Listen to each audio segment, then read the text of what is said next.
First of all, you don't know me. We're all about that high school drama girl, all about them high school queens. We'll take you for a ride in our comic girl, drama girl, cheering for the right team. Drama queens, smart girl, rough girl, fashion but you're tough girl. You could sit with us, girl. Drama queens, drama queens, drama queens, drama queens, drama queens. Ladies and gentlemen, we have a real treat for you today. We've been talking about having her on the podcast for so long. Mm-hmm. She really changed the landscape of One Tree Hill and made it what you know it as in terms of a show that brought you new musicians, broke musicians on the show. The sound, the feeling, all the emotions that you experienced watching One Tree Hill that were under the underscore, literally, of all of this music that was brought in. This is Lindsay Wolfington, and we're so happy to have you here. Welcome Hi, Lindsay. to the show. Welcome, Lindsay. I'm so excited to be here. Thank you guys for having me. Lindsay, everyone's point, we've been talking about just how desperate we've been to get you on the show. So thank you for coming. I do hope that out there in the ethers, it's felt nice to know how often we talk about you and not weird. And yeah, we're just never weird. Okay, great. We're just so amped that you're here. And I just have to say, not only for the fans, but, especially for all of us here, what you gave us in terms of the emotional experience for our characters, and certainly the ways that you supported both Joy and I and every other member of our cast who got to direct. Like, that's something I'm jazzed to talk to you about, what it's like to work with you as a director. But just to paint a picture for all of our wonderful friends and listeners at home, that's literally what Lindsay does. She manages to put the feeling in the moving pictures that you see on screen. She's worked in music supervision for 20 years, known for her work on our show, where she featured over 1,700 songs that ranged from breaking artists to icons like Led Zeppelin and U2. More recently for her work on the Netflix sensation To All the Boys I've Loved Before and its follow-up sequel. Also shows about great emotion and falling in love. I love the teen drama. Exactly. We love the teen drama. You're working on Atypical on Netflix, Virgin River on Netflix, Warrior Nun on Netflix, Drama Club on Nickelodeon, and 2 romantic comedies from the producers of To All the Boys and Love at First Sight. Your credits are actually too enumerative to read. So look her up on IMDb because we want to talk to her and I don't want to spend 9 more minutes reading her own resume to her. But thank you for being here. I want to ask you the question I'm sure so many folks at home who would love to do what you do want to ask, which is, how did you get your start working in music on production? Yeah, I got super lucky.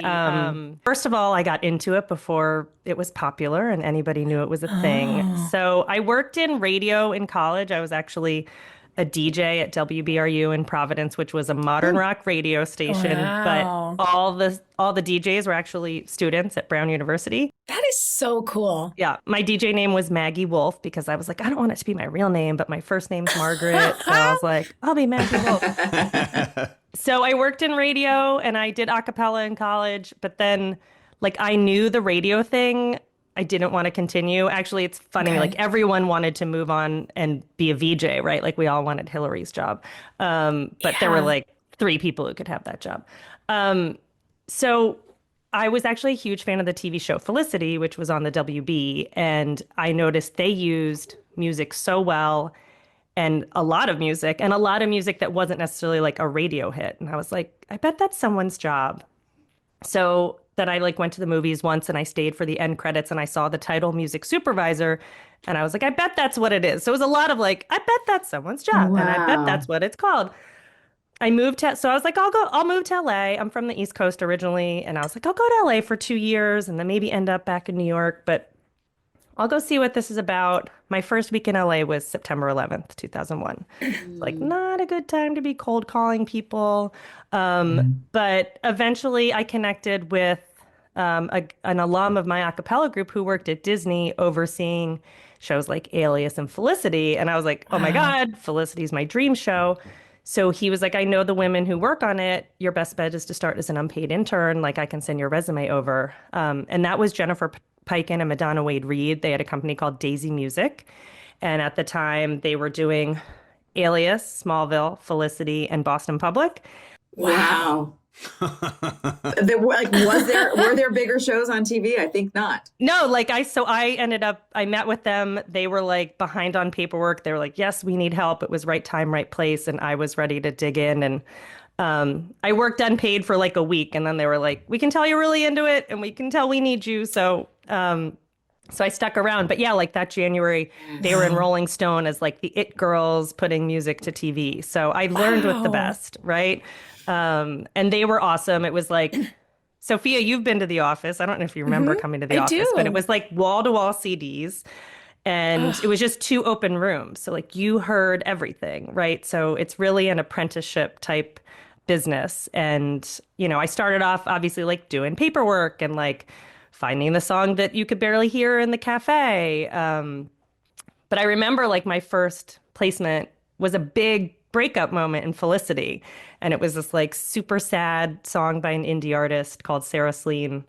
And I was just like, anyway, those are my favorite type of scenes to place. And kind of side note, but like now another supervisor friend and I have started a podcast called Sad Song Queens because like we love sad songs and we love talking to artists about them. That's great. But anyway, that was like a long way of. So anyway, I worked with Jen and Madonna for 4 years, and they did all of Tolan Robbins' shows. So they did Smallville, and then like the following year, we worked on 2 shows that got canceled. So like, of course, those were the show. Like we split up who oversaw a show. Like we all did creative on all the shows, but we had a point person on each show so nothing fell through the cracks. That person did all the paperwork on it. So I always had like the lowest show on the totem pole, which in my 3rd year was One Tree Hill. Wow. Everybody loved it, but we had Smallville and we had Las Vegas, and both of them were like huge shows. So no, that was the narrative about our show for a long time. I mean, that was what they would tell us. Like, you're the underdog, you're on the bubble, you're going to get, But I have a question before we move into that, because we should. But just to clarify for anybody who doesn't totally understand how you do what you do, they send, maybe you could just clarify, like you're sent scenes with no, with the sound, just the audio of the actors. You're given the script. Do you break down the script in terms of an emotional arc? Like, what do you do? Yeah, our process and my process always begins at the script stage. And definitely with One Tree Hill, they were like, we need music from the very first cut. Like the editor's cut needs to already have music in it. So they needed things to work with. So sometimes you make bins, like we always made a Karen's Cafe bin because you knew you were going to be in there, right? Yeah. But basically, I read the script and break down where I think there will be music needs. And sometimes it's a cafe or a bar. Sometimes it's, on One Tree Hill, it was almost always like an opening montage, an end montage. We always had our coda end montage. And then you're kind of looking for moments. Like, if 2 characters are having their first kiss, like probably going to be a moment we're going to want to put a song in. On One Tree Hill, we did a lot of like trying to tie scenes together with a song. Like you probably noticed, you're like, wait, we've been using this song for 3 minutes. So like it was looking for scenes that maybe had the same feel to them. And so basically I make an Excel spreadsheet that breaks down the scenes where I think we'll need music. And then I kind of budget out. So the one, especially on season 1, we had like no money. So you had to be very careful about where you spent your money. And obviously you'd rather spend your money in the coda than like Karen's Cafe, right? Right. So I would kind of break that down and then put on my headphones and send 3 to 4 choices for every scene. And then, I would burn a CD and send it to the editor with my notes of like what went where. Now I can go on Dropbox and make a folder for like scene 19 and whatever. But there was a lot of burning CDs and making sure, you titled the songs correctly, because there was inherently a time where like you put this song and they picked track 12 and you cleared track 12, but actually it was track 13 because like someone just misread something, right? So you just had to make sure things were titled correctly so you actually cleared what you were using. Okay, so I have a follow-up question to that, because this is super interesting, and I think it's in the landscape of our show and the time. You know, you're talking about Smallville, Las Vegas, all these shows that were juggernauts in terms of audience, you know, rep, all the things. And then you had our show, which was sort of like the little engine that could in the beginning. Totally. That's what I called it too. But like, that's also sort of what it was like for musicians. You know, there were big bands or big artists at the time. And then there were small indie artists really trying to break through. I mean, what a trip to think that we got Kid Cudi when no one knew who he was. And like, you know, now he's out touring the world. Yeah. How did you, as a music supervisor, because I know the budget was part of it, right? It's easy to be like, well, we can't afford this. Like we couldn't afford Led Zeppelin till season 3. So you can go to bat for smaller artists, but how would you convince not just the people who ran our show, like the big guys at Toll and Robbins, but you know, how do you get a Warner Brothers to buy into some unheard of indie artist? Would you get them across the finish line by arguing that they were less expensive but would do the job, or were you having to be like, you don't understand, this band is really going to hit, trust me? Like, how does it work? Well, there's not that much. So I was never on notes calls. So like I'm not talking to the head of Warner Brothers. I'm working with our showrunners and the editors and getting the songs in. And then I'm working with the music department over there. And really what they care is about is budget. But they're the ones that are like, if you're going over, you need to let us know. Mm-hmm. So in season, it began of necessity. Okay. And because we used so much music that like actually, you know, in retrospect, One Tree Hill's music budget is bigger than most budgets you see today. But we used 10 songs an episode. So like the money went fast. Mm-hmm. So season 1, so the way you would do it is when, you know, those things at the end of the episode that said, tonight you use music by. So that gave us a discount from the labels. And that was a big, you know, it was like a advertisement for an album. Was that unique to our show? It was unique to the WB and then the CW. And then they got rid of it. I'm not even sure it was existing in the last season. I feel like it was, but in the early 2010s, it went away. But it was kind of like the WB and CW were the only places you could have that opportunity. And then I think ABC Family adopted it. But it gave you a discount.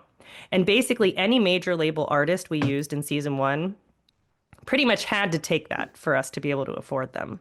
Wow. It's like product placement, actually. Yeah, exactly. Well, and I talked to a label person once and she was like, you know, getting a band's name in someone's head is about impressions. So getting that ad card is a second impression, right? Like you hear it once in an episode and then you hear it again at the end. And the more impressions you can give a song, the more traction you can get it.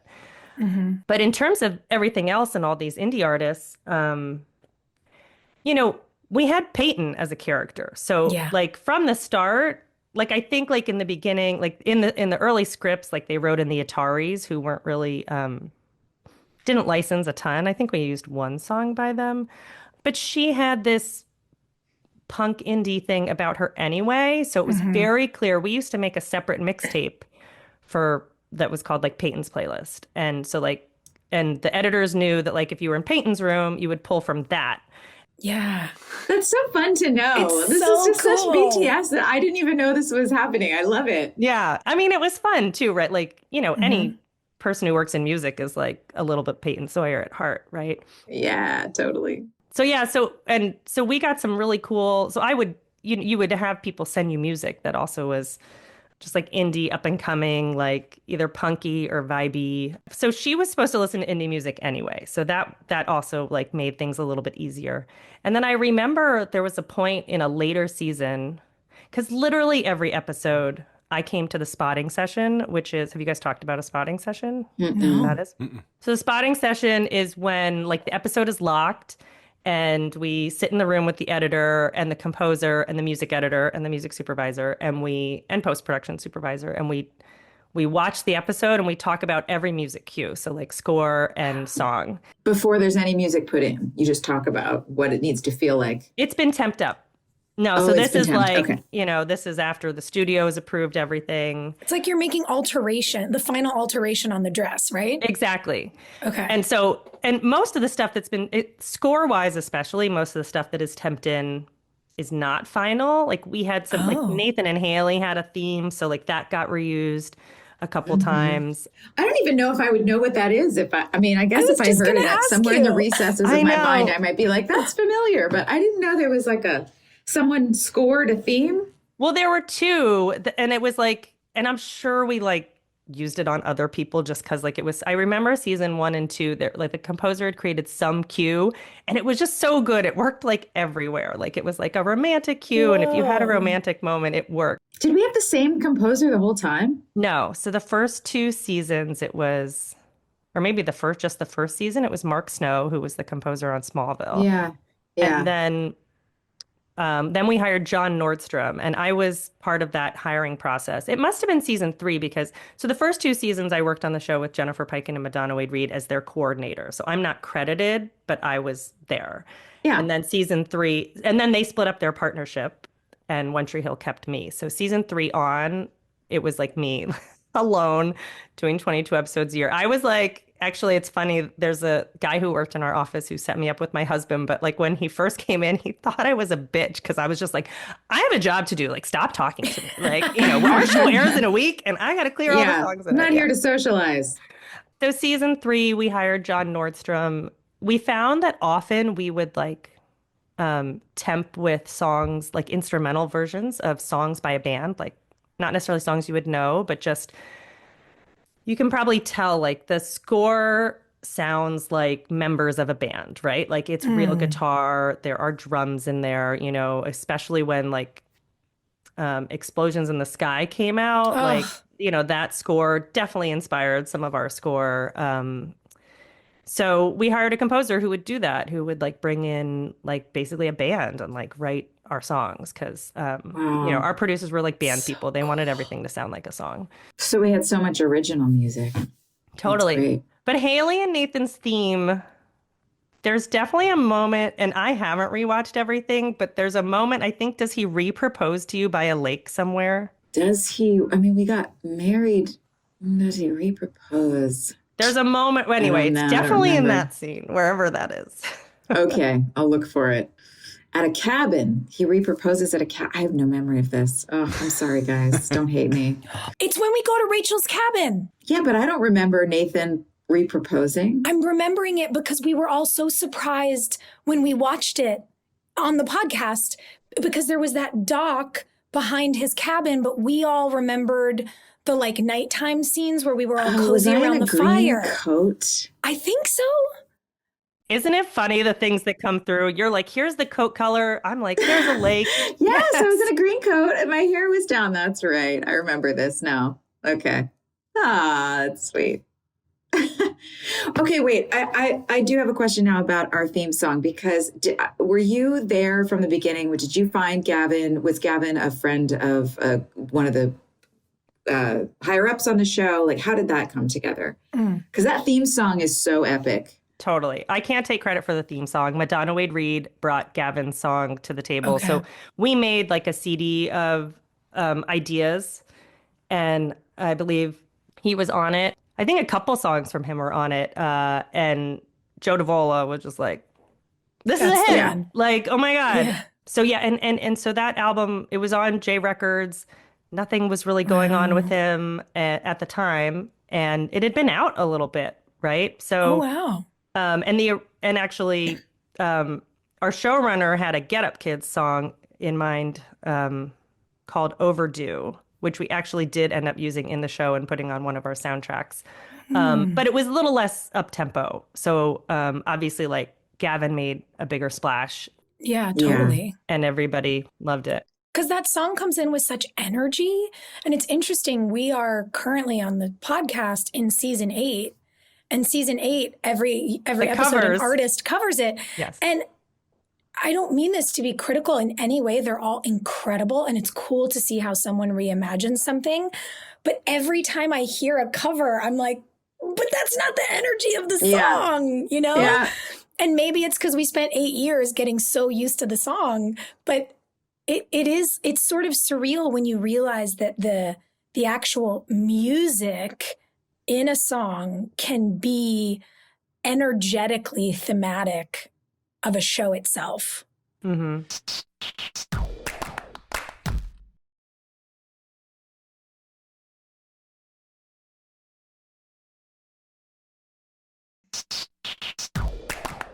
I gotta say, I came to the party very late, Lindsay. Obviously, I joined season 7. When I got the job, I went and bought the DVD box sets of seasons 5 and 6. And I remember the first night I sat down, there was a group of my friends over, and we started to watch it. My very first impression of the show was, holy crap, this show has incredible music. Mm-hmm. Like, so you did such a good job. And now it's like we're rewatching every episode. It's crazy how consistently strong it is. So I guess I just wanted to say, like, you did such a wonderful job on this, because as someone who's not very, like, my wife makes fun of me because I listen to the same music I've listened to for like 20 You and years everybody probably, else, yeah. Where she like our Spotify playlists are so funny because mine is like 32 songs and hers is like 32,000 songs because she's always exploring, and I'm like, I'll stay within these 6 artists. So every episode when there's so many new people, it always blows my mind. I'm like, how do you do that? Like, how do you constantly keep so much new music in your orbit? Are you just out watching bands like every week? Are you? I guess it's different now with streaming versus back then when you had to catch new bands live or get a tape or record or whatever. I don't know if, Sophia, you witnessed this when you walked in, but we had like huge buckets for mail.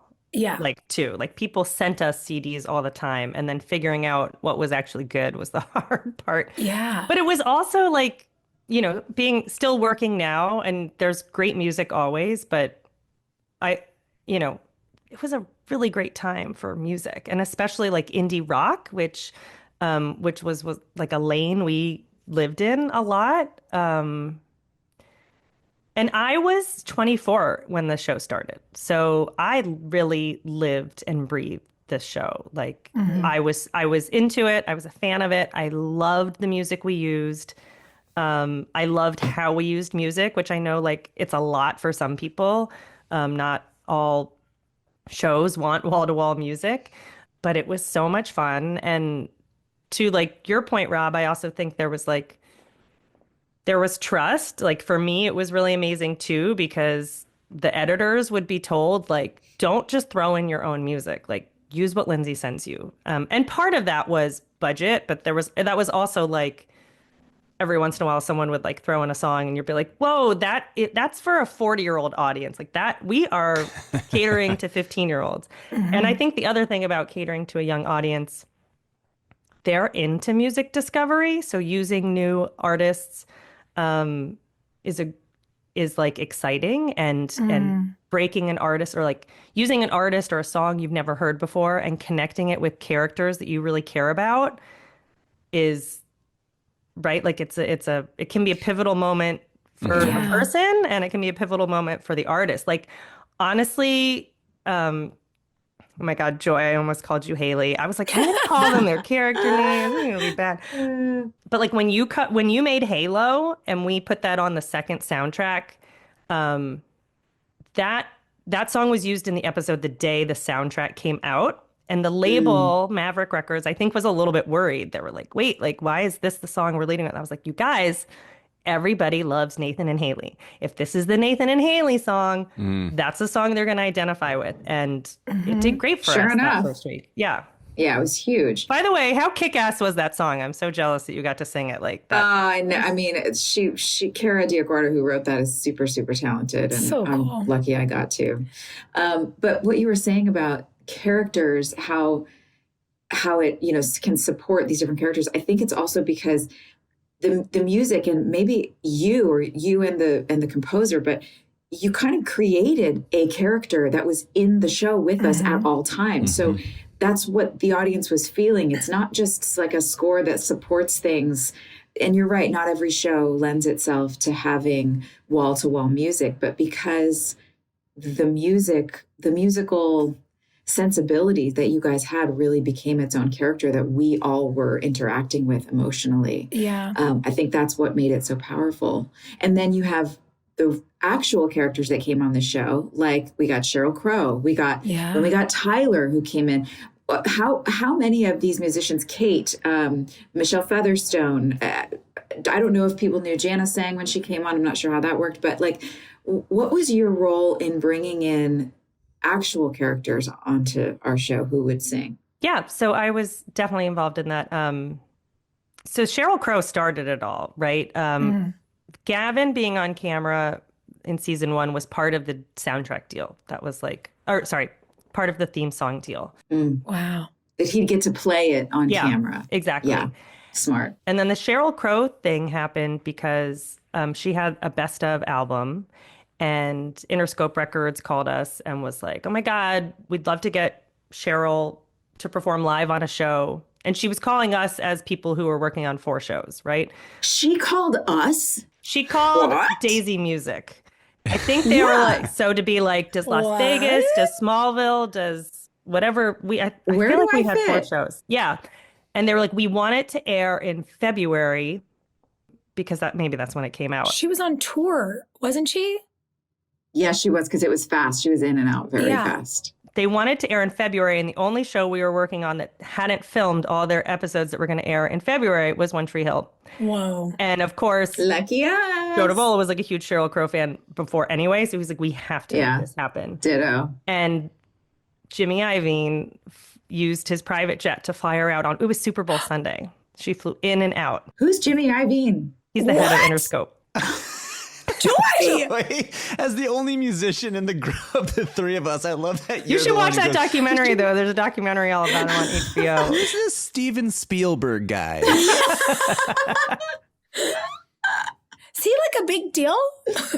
Just before we transition off of theme songs, because obviously One Tree Hill's theme song is like it's pretty iconic. And there's just been such a change in television where every show used to have a theme song. And they used to be like, I can tell you every word of the Golden Girls theme song. I'm sure everyone has a couple that they just love so much. What percentage of shows today would you say actually even have a proper theme song? I mean, I don't have an answer to that. But here's the thing. So it cost a lot of money to license I Don't Want to Be as our theme song. Now, of course, when it started, when they do the deal, they plan, they look ahead that, so the show could go on for multiple seasons. I don't negotiate that deal. The studio negotiates theme song deals. Yeah. But so it probably didn't cost that much to license a theme song season 1. But then by like season 5 or season 8, I know because we basically took the theme song fee, and that's how we were able to have those original covers made. Mm-hmm. But so that costs money every episode, right? And you have to pay for when you license songs, you have to pay the songwriter, so that's the publishing, and then you have to pay the label or recording owner. So it's times 2. So it became much more popular to create theme songs that the studios own. Like if there is a theme song these days, it's usually created for the show and owned by the studio that owns the show. And then they can use it for marketing purposes. They can use it wherever they want because they own it, right? So that makes a lot of sense. But you're right. Even in the later seasons of One Tree Hill, you see us just using the title card. Mm-hmm. And you just get into the show. So I agree. Sometimes I like that we can just get into the show. Like Virgin River doesn't have a theme song. We just do a title card. But there's definitely a theme that the composer has made that is usually used over that. Yeah. You get in musically, but you don't necessarily have the montage of cuts and people and characters and things that, I mean, it's fun for us to watch. It feels very nostalgic, but it also, to Rob's point, because people don't really do it anymore, it does feel a little dated. I just don't think audiences care anymore. They're too short of attention spans. Well, they want to get now. into the show, right?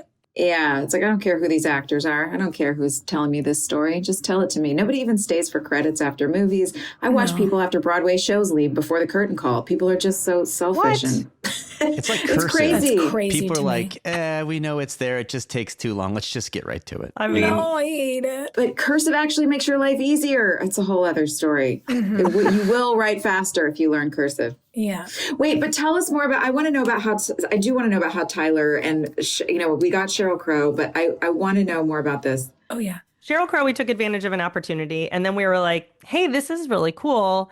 And it was like a rush. So, it was like lame setup. It was like she stops by the cafe for a coffee and is like, a coffee for a song, you know? I was just like, I didn't know how to move. I was paralyzed because I'd been listening to her since I was like 14 years old. She was my music idol other than Billy Joel. Did you get to connect with her much or not really? We didn't, no, I mean, no, because I was afraid to talk to her. Like We were all in between so scared. setups.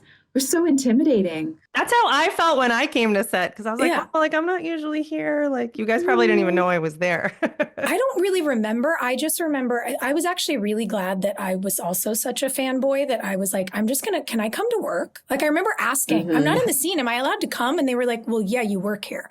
And I remember just standing there and then being like, how do I explain why I'm here? I'm not in the scene. But it was such a relief, Lindsay, for Joy and I to have each other, because essentially the show had just started. And thank God, like, we were in the corner being like, what do you think do we like say something to her?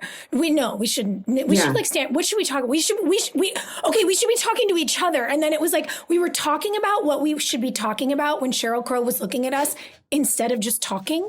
It was so ridiculous and juvenile and embarrassing and sweet. Well, now you know how people probably feel around you guys. Yeah. No, she was so nice, but like, I'm glad we had each other's hands to hold in the corner. Usually, yeah, when I'm on camera, I know what I'm doing. I feel like I can be in control of the scene in whatever way I need to. When she was on camera, I felt like I was in her music video, and just the sheer props of me having to like get money out of the cash register and hand her coffee. I mean, thank God my character was supposed to be starstruck, because I definitely was not behaving like a series regular on my own, our show. It's just ridiculous.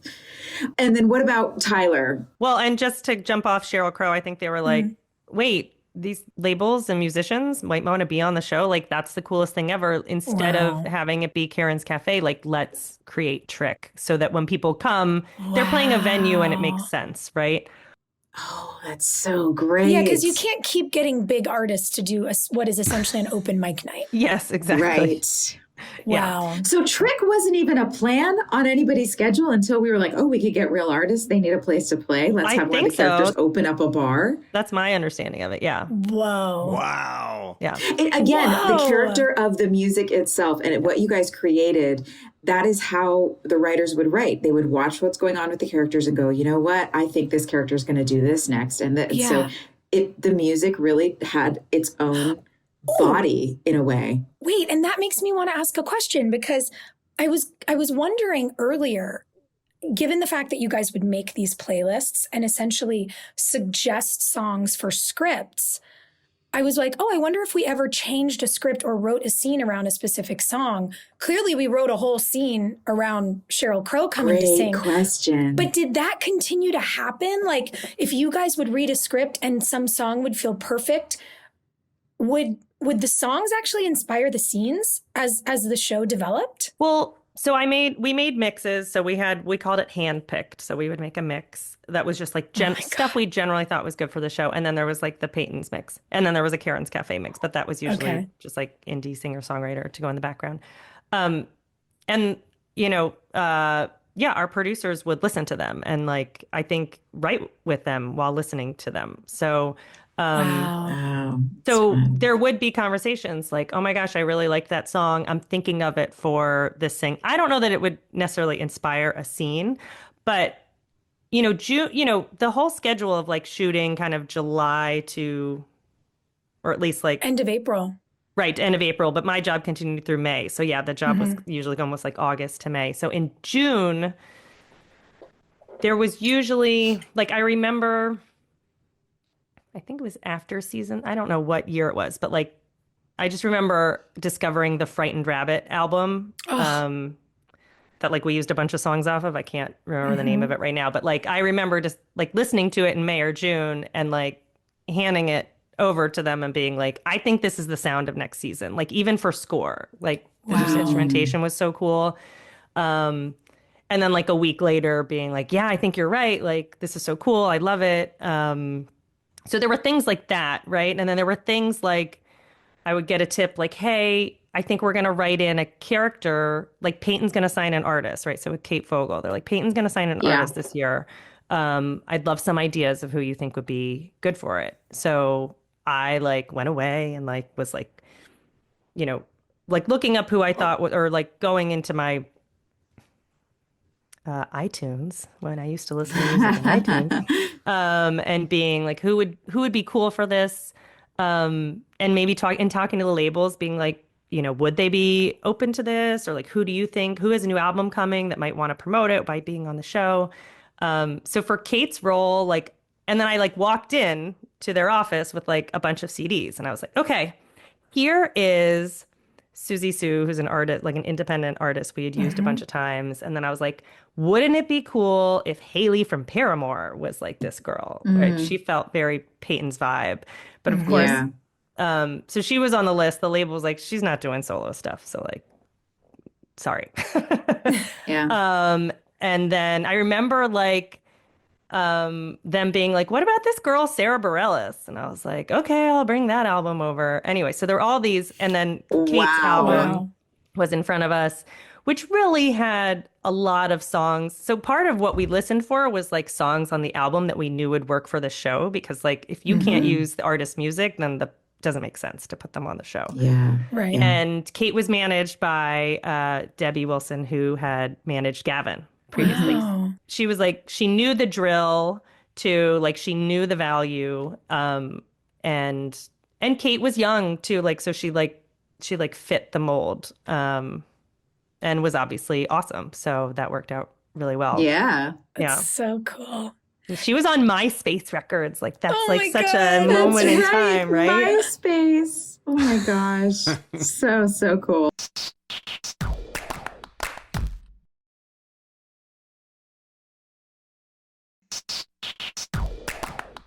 I imagine, to Rob's point about the length of a playlist, you have a national library length of playlists in your world, in your brain. In one way, I'm like, how do you ever even remember all the music? And then in this other way, I wonder for you, because you know music so well, are there songs that immediately bring you back?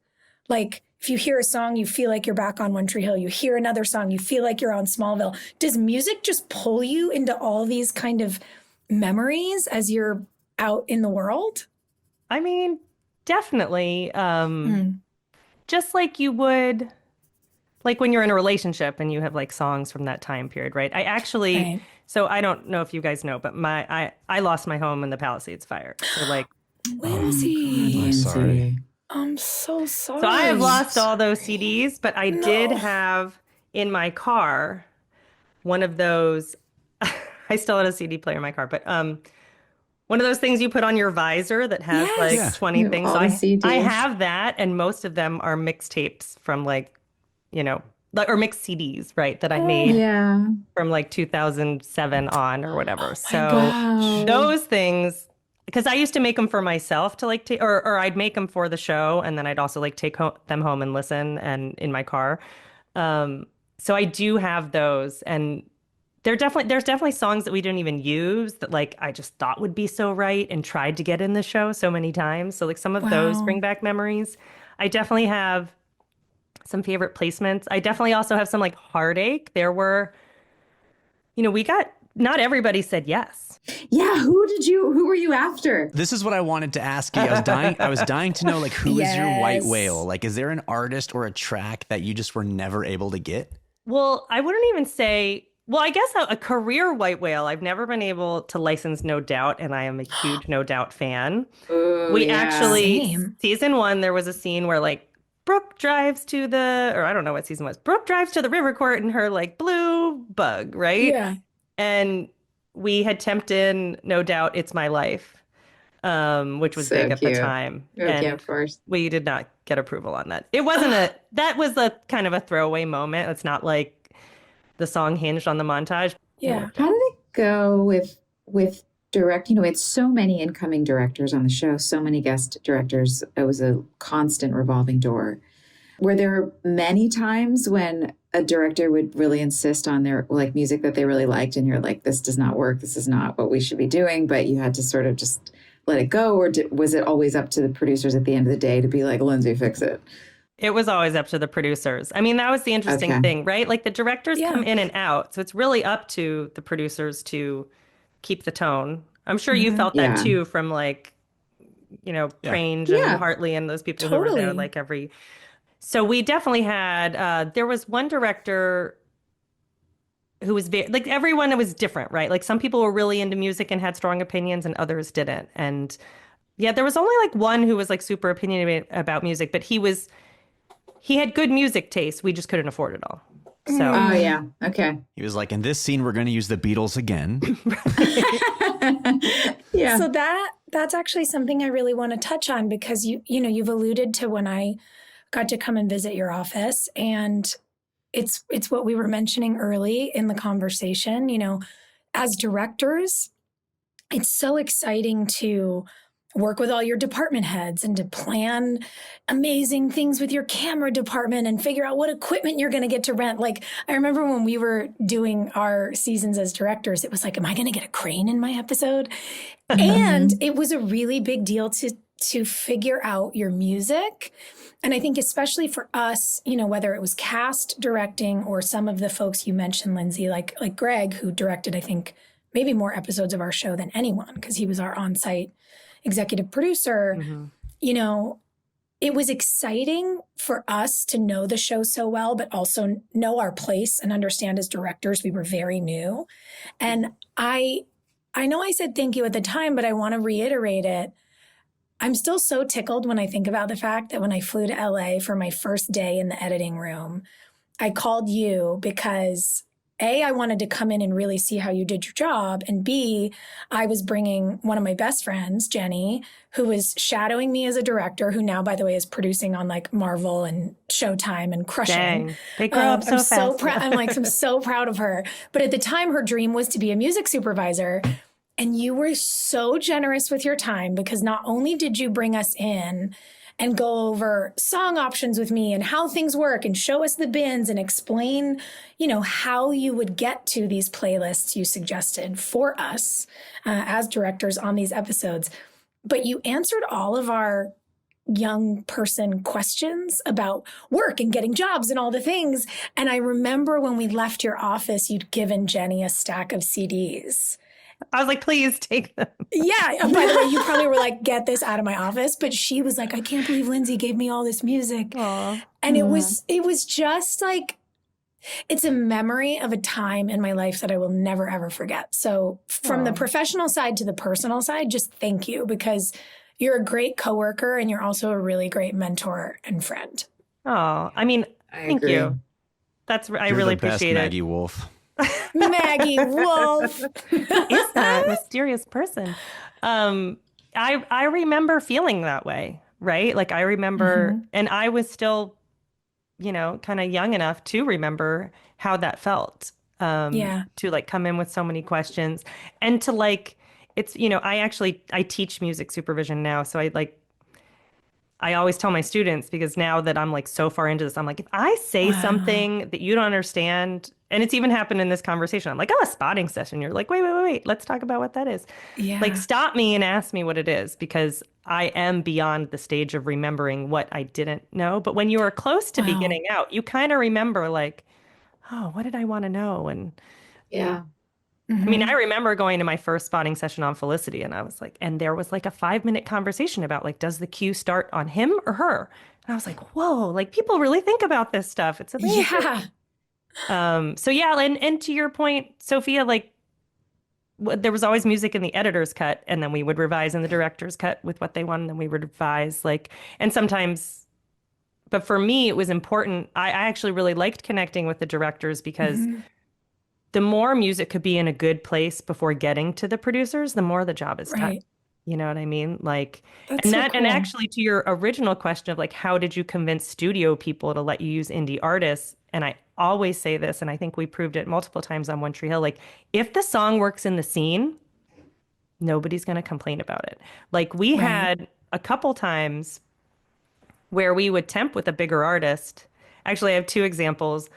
One was like, there was like a scavenger hunt episode in season 2 with like Felix, right? Totally. Yeah. And it begins, they're all around a table deciding what they're going to do. Well, in like, when I walked into the spotting session, there was a Green Day song at the beginning of it. And it was their massive hit, and they didn't always license. So And we only have usually like a week turnaround between like when we locked music and then when we mixed, and then the episode aired like a week after that. Like it was the opposite of how we do TV now. But I was like, I can't guarantee that Green Day's gonna clear, so I need you to pick a backup. And so I brought 3 options to like play a picture in the room. And we played one of them, and it was an indie band, and they were like, oh, we like this better. Forget about Green Day. And the same thing happened, Joy, when the character of your mom passed away. When we used Landslide, Fleetwood Mac. Yes. We were like, there's like a 25% Fleetwood Mac's gonna clear this. Like it's, it's a huge song. It's precious to them. Sometimes they don't get back to you. So I was like, I need to walk away from the spotting session with a backup so that like, I'll take the time to clear it, but then I'll also clear this other song so that we have it at the end of the day. Yeah. And the backup was Adele's Make You Feel My Love. And Joe Duvall, I think, had directed that episode because he took both to the mix stage and he was like, wait, I thought I loved Landslide, but I love this too. Like, what am I going to choose? And he ultimately went with Landslide. Landslide, of course. But that's like, I'm the best version of myself if I can find you a backup for the first song you wanted that you like even better, right? Mm. And the first one was an indie artist too. So like that happened a lot. That's so cool though. That's a really neat way to think about it. And even as an actor, that resonates with me because it's so healthy as an artist to have a vision and then be willing to play and do something in a completely opposite way and see what works best. And that's really cool. Like what a sage piece of advice to say, I'm the best version of myself if I can find you an option 2 that you might like even better. That's nice. That feels like really sparkly. Does everyone ask you to make them epic playlists? Because I've stopped. I know the 3 of us are doing this, by the way. The number of times I want to be like, but wait, can you just make us a list of the songs we've been talking about today?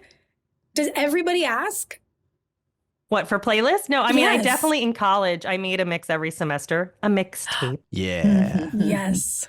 So I did that for all my friends, which would sometimes be like a mixture of like what I thought was cool, but also like, what were the songs we were listening to, Wow. And like, I feel like I don't make mixes that often unless it's for my shows. Yeah, because it's your job. It's like a massage therapist, right? Coming home and family asks for a massage and you're like, you know what? Go piss off. Like, I just did this all day. It's true. Like I do, like my son this morning was like, what are we going to listen to on the way to school? And I was like, dude, I do that all day long. You can pick, Yeah. Yeah, so, you pick, please. Our Sad Song Queens podcast, like part of the inspiration for it is some of these mixes that I would make for our producers, there was one I made and they called me and were like, are you okay? And I was like, yeah, why? And they were like, this is really depressing music. Like, are you like, we're worried about you. And I was like, oh yeah, but like, I'm fine. I just really like depressing music. Yeah. Like, it's all good.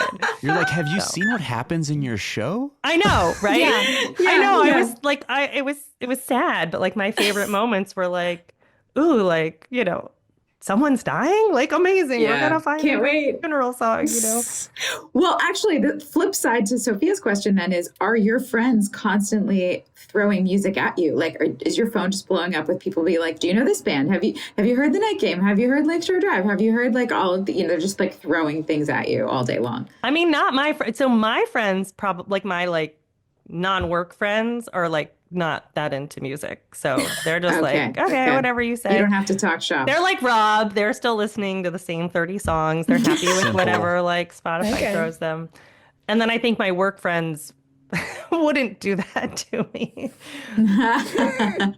Oh, that's good. Well, so like I do a lot of work with another music supervisor, Laura Webb. And so, especially with like the sad song thing, like we'll be like, well, have you heard this one? Or like, oh my God, I hope I have a scene for this. Or like, this album's really good. But definitely, I'm sure you guys kind of get this in some way, but like you also, every show is a little bit different. Like one of the really fun things about One Tree Hill is we had so many characters and we would have an action sequence with like a basketball montage where we need something rocking or maybe like hip hop. But then we have this like quiet singer-songwriter moment over here, but then we need like a pop song over there. So like we got to use so many different genres of music.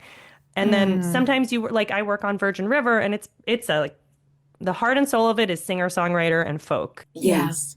Right? So like I'm listening to a lot of music like that because that's what I need to listen to for my job. And I worked on a show called Shadowhunters, and they were like, nothing acoustic. We want like all like it should have some form of electric guitars. Yeah. Wall-to-wall synth pop. Wait, you clearly have just an incredible recall for the work you've done. So when you think about your 9 seasons that you were on Montreal, like when you think back on it, is there a scene or two that you were like especially proud of, or when you watch, you're like, damn, we really nailed that one?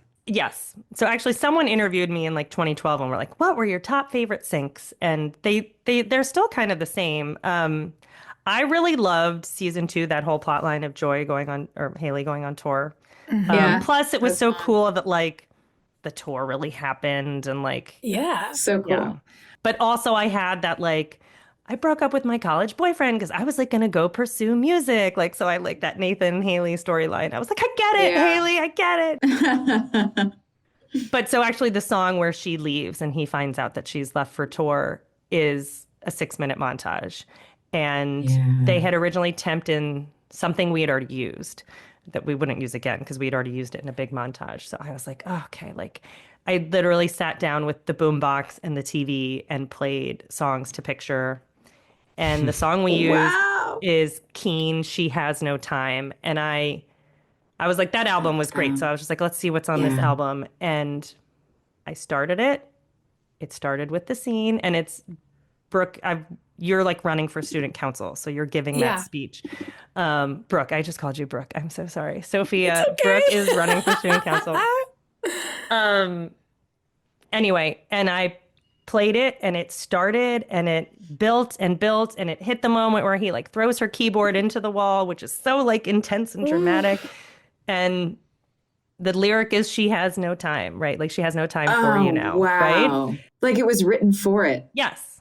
And so like that's one of those moments where I'm like, thank you. Like thank the Lord for making me like pick this walk CD off up. home run. But yes, when things work start to finish, and actually the Weepies World Spins Madly On, which we use when Peyton spreads her mom's ashes. That was temped in with something different. And that's actually like a 2.5-minute montage. So it wasn't like, but it was temped in with something. And I was like, this is good, but I feel like we could do better. So like, I wonder if there's anything better out there. And that was one. And I brought it to the spotting session, and you literally start it, you play it, and it like ends on like black. Right. So that was another one of those moments. And, you know, and then obviously the whole Led Zeppelin thing was just, it wasn't my idea. When a producer tempts in Led Zeppelin, you're like, oh my God. Oh my God. They'll never clear. Like at the time they really had, that was the first network television show. Like they had approved Sopranos, and that was it. And that's it.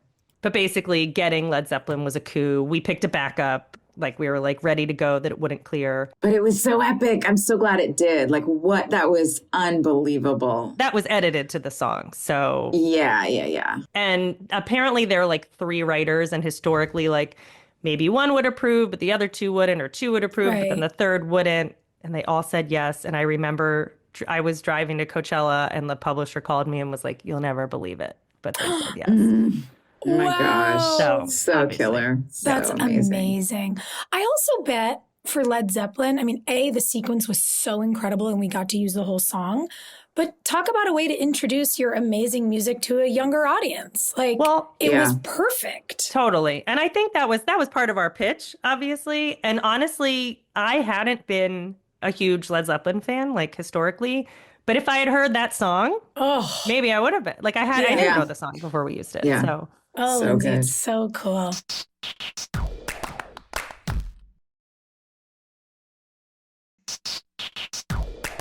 Why don't we ask Lindsay that listener question about if One Tree Hill had a music festival, the one we just skipped on the last Q&A? That's a great one, Rob. Yes. Wait, am I going to have to list bands?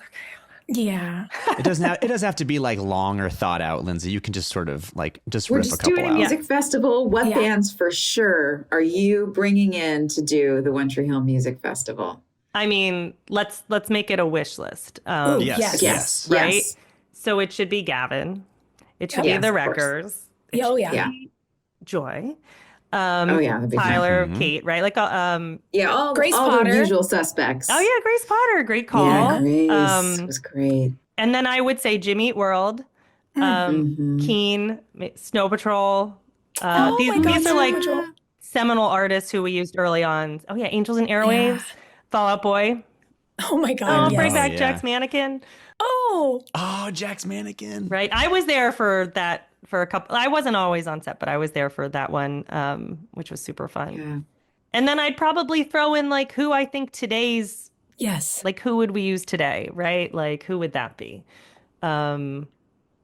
Which I'm trying to think if I can name anybody off the top of my head. I mean, I would say Lord, Charlie XCX. Yeah. Tyla. I mean, if we're going wish list, I'm shooting for the stars here. Yes, totally. I would even do people like Aurora or like just people indie rock. I feel like Gracie Abrams is very in our wheelhouse now. Yes. Yeah. I'm so out of touch that you all could be making up names right now, and I'm just gonna believe you all that these are real people. Please give me some Benson Boone and Maren Morris. Yes. How about some Avett Brothers too? Yeah, Avett Brothers. Yes. What's the great thing is we would have those people next to like maybe people you hadn't heard of, and it's always a great mix of things. Yeah. So fun. Well, let's spin a wheel, guys. This has been great. Lindsay, I'm so glad we got you on the show. Thank you so much. Okay, Lindsay, you clearly remember a good deal about the show. So this week's question is most likely to win a cooking show. This is characters? And actors. Character and actor, yeah. Yeah.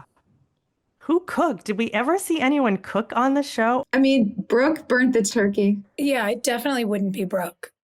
I'd say Haley and Joy would be my answer. Yeah, you look like you could cook a mean meal. I'm a pretty good cook if I know what I'm doing and I'm focused on it. I don't know if I'd win the show. I feel like I could be creative and do some things that might be a little unexpected, but I also experiment too much, and often it's a 50-50 with me when I'm cooking dinner. Like, it's like the Chanel quote, always take off the last thing you put on, but you can't do that with food. Like once it's on there, it's on. Yeah. I feel like that happens to me a lot. I'm like, this needs something. What does it need? And then I try something. I'm like, nope, that wasn't it. But now the whole dish is ruined. So Millie and Mouth could have a cooking show too. They would have like a good I would watch banter, that. right? Yeah, exactly. Skills. Yeah. Oh my God. Skills and Deb. Yes. Oh my God. Skills and Deb in the kitchen. Oh and my her God. top is just always an apron. Wait, that would be like the Netflix one where they don't ever make things well. What's that show? Nailed It. Deb and Skills on Nailed It. Done. It would just be funny if every episode they never finished the dish because they always end up just like making out and falling off camera. Yeah. It's like they always start, but it just never quite gets there. I feel bad I didn't really answer how Tyler got cast, but I know like We're going to save that for when you come back, Lindsay. All good. This is what we do to lure you back. That's right. We do need that. We need that. He is so talented, and you guys are so awesome. This was really fun. Thank you for having me. Thank you so I'm much, glad. Lindsay. This has been a joy. Long overdue. Thanks for coming out, Lindsay. All right, have a good one. Thank you. Bye, guys. See you later. Bye, everyone. Hey, thanks for listening. Don't forget to leave us a review. You can also follow us on Instagram at DramaQueensOTH. Or email us at dramaqueens@iHeartRadio.com. See you next time. We're all about that high school drama girl, all about them high school queens. We'll take you for a ride in our comic girl, cheering for the right team. Drama queens, smart girl, rough girl, fashion but you're tough girl. You could sit with us, girl. Drama queens, drama queens, drama queens, drama queens, drama queens.